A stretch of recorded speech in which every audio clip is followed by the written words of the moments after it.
नमस्कार, मी प्रीती। आवाज इंडिया मराठीमध्ये आपल्या सर्वांचं स्वागत आहे। तर नजर टाकूया आजच्या ठळक बातम्यांवर। शिवसेना प्रमुख बाळासाहेब ठाकरे यांचा आज 13वा स्मृती दिन आहे। या निमित्ताने सकाळी 7 वाजल्यापासून राज्यभरातील शिवसैनिक दादर येथील बाळासाहेब ठाकरे स्मृतीस्थळावर अभिवादनासाठी येत आहे।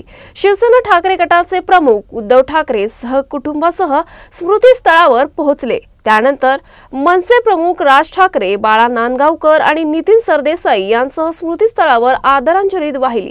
अभिवादनानंतर उद्धव ठाकरे, राज ठाकरे, आदित्य ठाकरे, चंदू मामा आणि रश्मी ठाकरे स्मृतीस्थळी एकत्र बसले। गेल्या अनेक महिन्यांपासून राज ठाकरे आणि उद्धव ठाकरे विविध कार्यक्रमांमध्ये दिसले असले तरी 11 वर्षांनंतर ते बाळासाहेबांच्या स्मृतीस्थळावर एकत्र आले। यावेळी त्यांची काही वेळ चर्चा झाली आणि उपस्थित शिवसैनिक भावनिक झाले।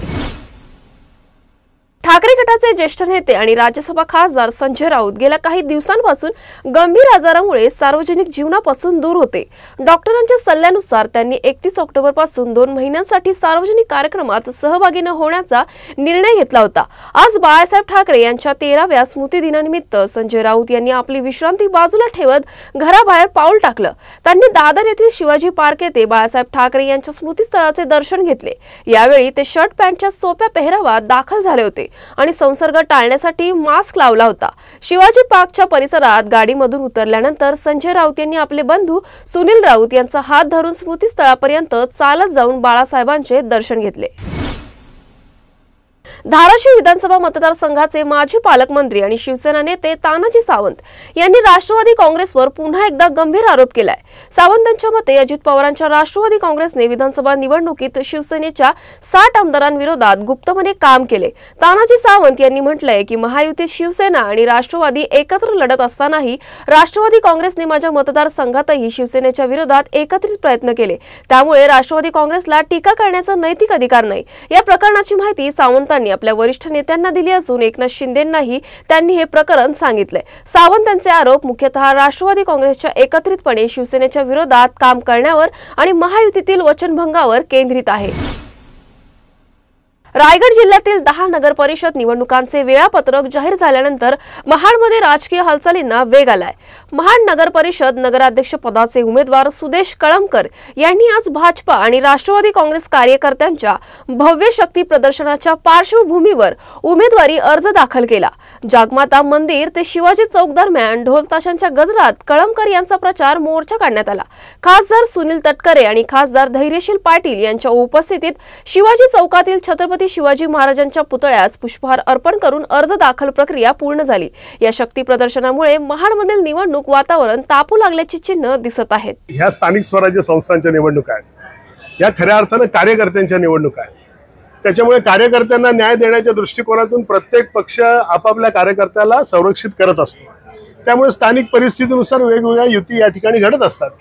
पण एक गोष्ट 100% खरी आहे की महायुतीचे तिन्ही पक्ष या महाराष्ट्रामध्ये चांगलं काम करतायत आणि त्यापैकी 2 पक्ष आज महाडमध्ये एकत्रित आलेले आहेत। त्यामुळे इथे 2 पक्ष महायुतीतले एकत्रित आले असल्या कारणाने इथे महायुतीचा विजय या ठिकाणी निश्चित आहे। त्यांच्या 5 वर्षाच्या कारकिर्दीमध्ये या शहरामध्ये दैत्यप्रमाणे विकास घडला त्या स्नेहल दीदी सुद्धा या ठिकाणी उपस्थित आहेत। बिपिन दादांनी सुद्धा या नगरपालिकेमध्ये नेतृत्व केलेलं आहे। अशा अनुभवशील नेतृत्वाच्या माध्यमातून उद्याच्या भवितव्यामध्ये महाड शहराचा कायापालट करण्यासाठी आम्ही दोन्ही पक्ष सज्ज झालेला आहोत।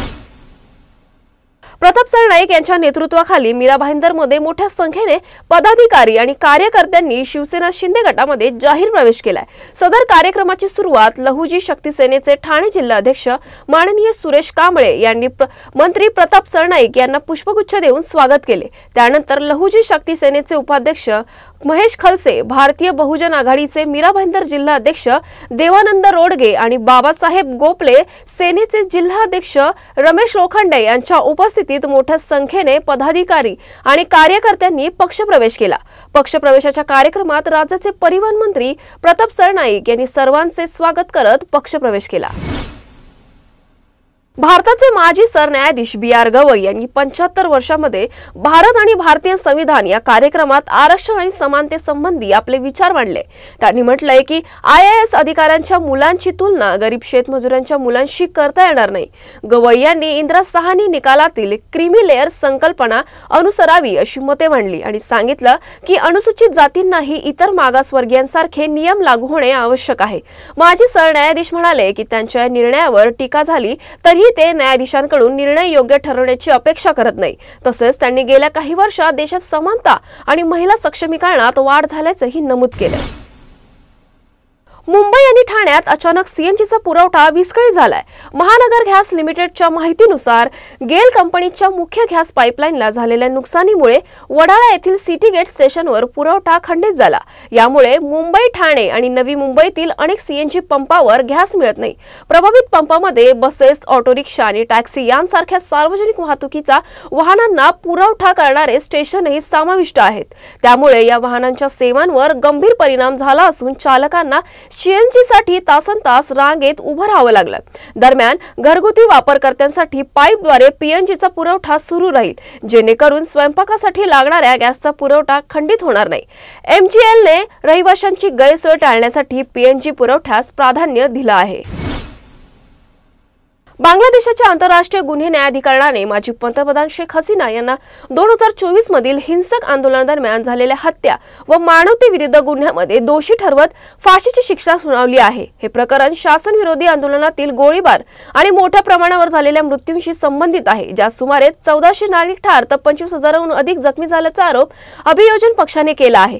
शेख हसीना सध्या भारतामध्ये आश्रय घेत असून त्यांच्या विरुद्धची संपूर्ण सुनावणी अनुपस्थित झाली आहे। न्यायालयाचा 453 पाणी निर्णय 6 भागात वाचण्यात आला आणि संपूर्ण प्रक्रिया बांगलादेशमधील दूरदर्शनवर थेट प्रक्षेपित करण्यात आली। या आंदोलनानंतर देशात सत्ता बदल झाली होती आणि मोहम्मद युनूस यांच्या नेतृत्वाखालील सरकार स्थापन झालं। शेख हसीना यांनी सर्व आरोप राजकीय सूड म्हणून फेटाळले आहेत।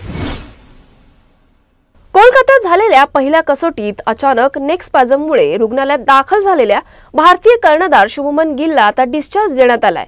सध्या त्याची प्रकृती स्थिर आहे, मात्र गुवाहाटी कसोटी तो खेळेल की नाही हे अजून निश्चित नाही। टीम इंडिया सोमवारी कोलकात्यात सराव करणार आहे, परंतु गिल या सत्रात सहभागी होणार नाही। डॉक्टरांच्या सल्ल्यानुसार अशा प्रकारच्या मानदुखीमधून सावरत असलेल्या खेळाडूंनी कमर्शियल फ्लाईटने प्रवास करणे टाळावे। त्यामुळे गिलचा संघासोबत प्रवास करणे सध्या कठीण दिसत आहे। अशाच महत्त्वाच्या बातम्या बघण्यासाठी पाहत रहा आवाज इंडिया मराठी।